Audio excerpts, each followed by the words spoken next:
Brendan, if we just start with the news that your captain is retired from international football, what's your reaction to that?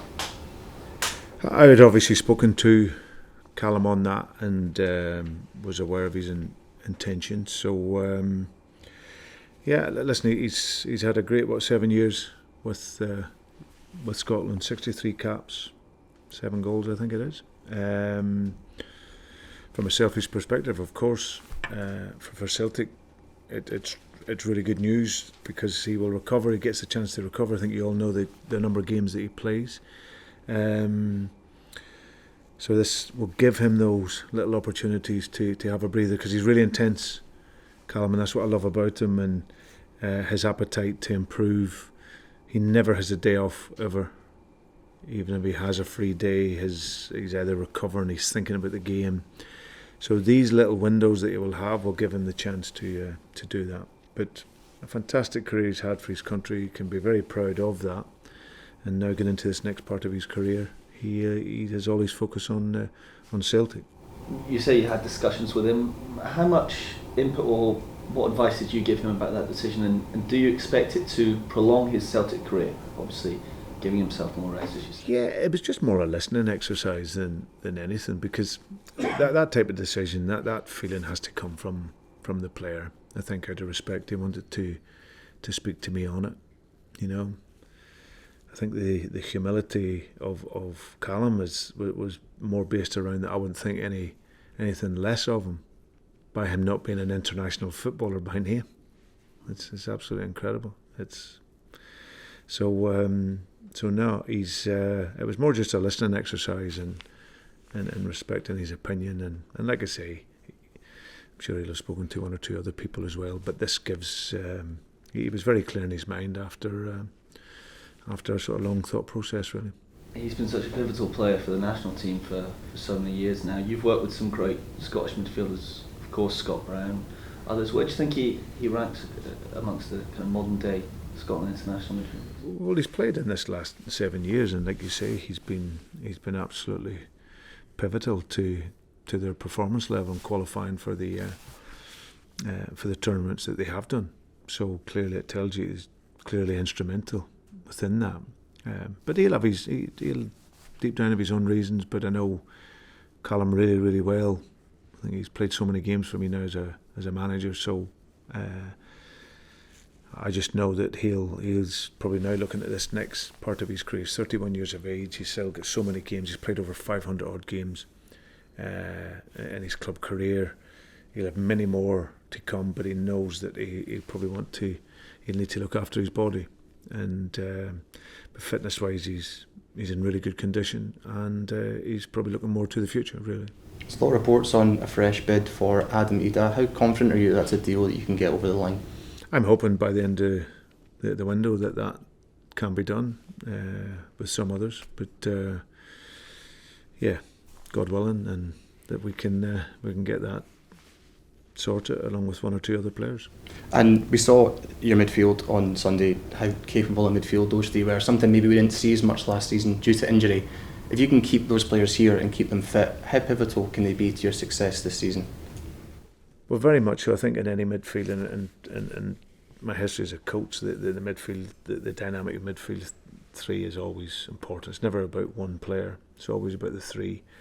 And I think that it was probably only until the latter stages of last season that those three came together, and I think you've seen the flow and the dynamism and how it all makes the team function. So but I thought the team overall was very good last weekend in terms of how we pressed the game and respecting that side of it, which has been a big part of pre-season. You know, we're a team that has up to 70% possession. Last week it was 82%. So, but the area I always concentrate on is respecting that 30% or the 18%, whatever that is, because that is what will bring our attacking game to the level and tempo that we want. And I think epitomised that. Our first goal was off a counter press last weekend, and that for me then stimulates everything else in the game. So those three, really along with all the other players, played very, very well. And looking ahead to this weekend, what kind of team are you expecting under David Gray at Hibs? Well, first, I'm delighted for David that he's got the opportunity. So I'll be sad when you see, like I said, Nick move on. But David is a young manager, about 36 years of age, and it doesn't seem that long ago. I was 35 myself starting, so it's gone so fast. But I'm excited for him. He's at a club that he knows really, really well. He's had three caretaker stints there, I believe. So he'll feel now's the right time to step forward. He's a club legend, led the club to one of the greatest days in their history, and now making a step in to becoming a manager. And I'm sure he'd be really excited about that, and really excited about his first game, being at home as the manager. So, but for us, our philosophy is we always prepare for a special game, being the next one. So we had a really, really good performance. This game is also a special game for us as well, and that's what we've prepared for all week. Can I just take you back to Callum's decision? I think in a general sense it seemed during the Euros that there were players from probably every country that maybe looked like they'd been suffering a wee bit of the effects of a long season, the amount of games. There's obviously more European games now as well. Just in a general sense, are we asking way too much of players at times to play so many games? Well, I think the top players that are playing lots of games and lots of international games, it is becoming a challenge for them. I would go as far as saying it's virtually becoming like a lot of business. It's really football. It's like a 12-month season, and we may find that going forward, that you may have to look to give players rests and breaks somewhere in the 12 months. It might not necessarily be in the summer or whenever, because they're playing so much. And I think you've seen that a little bit in the Euros. I think you've seen a tiredness and a whole raft of teams and players. But I think in terms of Callum's position, he was very clear on what he wanted to do. And as I said, he can look back with many great memories as a Scotland player, and now concentrate totally on Celtic and his family. It's something you've been looking at, maybe giving me breaks during the season. I think maybe a few years ago, maybe done it yourself or Neil Lennon or Andrew, that maybe players are going to drop out towards the end of April, May, if the title was wrapped up, and just to give them a chance to rest the door. Is that something you're having to think about now as well? Well, I always do. I've always done that. I think it's more what you do throughout the season. I think you can do it at that point, so there's no right or wrong in it. I've given players before a period over Christmas and to be off. I've given them other little chunks of time. So it's something that it has to come into your thinking, because they're not machines. Some of these guys, the numbers of games that they're playing, and also the intensity we're asking them to play at is at a very, very high level, and then all the pressures that comes with the big clubs. So yeah, but these are something that you try to manage with the player. Brendan, are you aware of anything that changed Callum's opinion? When we spoke to him in America, he seemed fairly black and white, but his hunger was there to keep playing for Scotland. Yeah, I'm not aware. No. No, I just had a conversation with him, and like I said, it was more a listening exercise than anything else. So nothing that I'm aware of has inspired his decision to come any quicker. He's obviously reflected was very quickly into here and then away on tour. So, but no, he's clearly had some thinking time on it. Well, you mentioned the deal and hopefully getting that done before the end of the window. Is there a sense of urgency in that, in terms of any concern about managing Kyogo's minutes at the moment and having to obviously play him maybe more than you would like to at this stage of the season? Not really, no. It's very early in the season. I mean, we're not into what I think at this stage of the season between now and obviously the international break. There's arguably not too many changes in your team anyway. It's more when you get in after the international break and then you're through into European football, will you make some changes, not too many because you want consistency in the team, but you're trying to maybe make a few changes or pick a certain player for a certain game.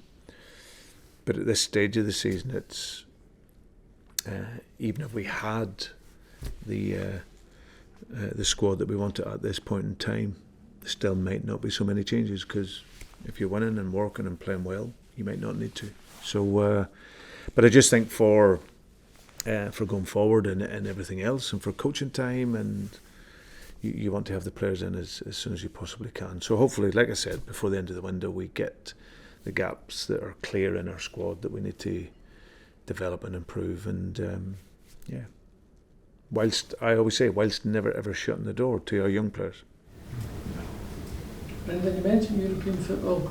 The club's obviously got quite a large surplus of cash in the bank, and if we're going to strengthen and have a real crack at making a mark in the Champions League, surely it's now or never this season. Well, I've said it before, recruitment is vital for success on the football pitch. It's bringing in the players that allow you to elevate the game, and especially when you go up the levels into the Champions League, your recruitment of players is crucial, because especially in the big clubs, you know, if you don't get it right, you have very little chance to put it right. You know, if you don't bring in a player that fits your style and is suitable for the football that you want to play, to improve that player when there's very little training time is very difficult. And that's why you want to get the not just a player in, but get the right player in that can bring your game and elevate the team's game, and he's at a sufficient level that then allows you to improve him, clearly. But that's absolutely key. So I'm hoping, I've said before, I'm looking at by the end of the window, and that is when you can judge. And I know it's for supporters, and they want to see that team on the pitch, absolutely right. And as coaches and managers, we want to have the players in as quick as we can to get them integrated into the squad, all that. But at the end of it, if we can get to the end of August and have a stronger squad than what we finished last season, it will still be a successful window for us. But the point you're making is absolutely, I totally get that. To have success on the football pitch, you need to recruit, and you need to recruit the best possible players that you can, if you want to achieve in European football. Brendan, would you prefer it if the window closed before the season starts, rather than rumbling on to August 31st? Can it be disruptive in any way when you're not quite sure where you're at for the season ahead? Only, Stephen, if it was aligned all the way through Europe. You know, because I was in the position once where that happened down in the Premier League, where it shut, but the rest of Europe, it was open. And the problem then is you can still lose your best player to a European team, but you can't replace him. So as long as it was aligned all the way across Europe, then it's absolutely fine. But if it's not, then you have to you would have to keep it open. Just when you see the match situation where no one really is quite, not just restricted to him, but no one's entirely sure how that's going to pan out, and yet you've started the season already. Yeah, but it's just framing it for the players, and you know, I really spoke to the players on that this is it can be a difficult period, because there's lots of emotion and a lot of emotional leverage getting used by agents and all sorts of things going on to try and get players, but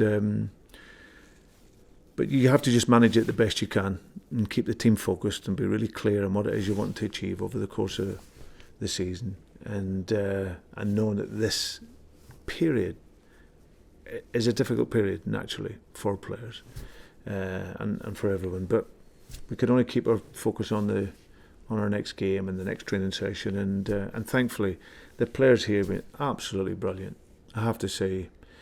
The behaviour and everything, and the respect shown to everything and what it is we're trying to do has been brilliant, even though there has been bids in that put in, and for the likes of Matt, he's been absolutely fantastic. Some people might say, well, do you have to be not nice to get a move? Well, that's not really the case. He's a good guy. Training's exemplary, and if a club meets the valuation that the club thinks he will go or he can go, then that will happen.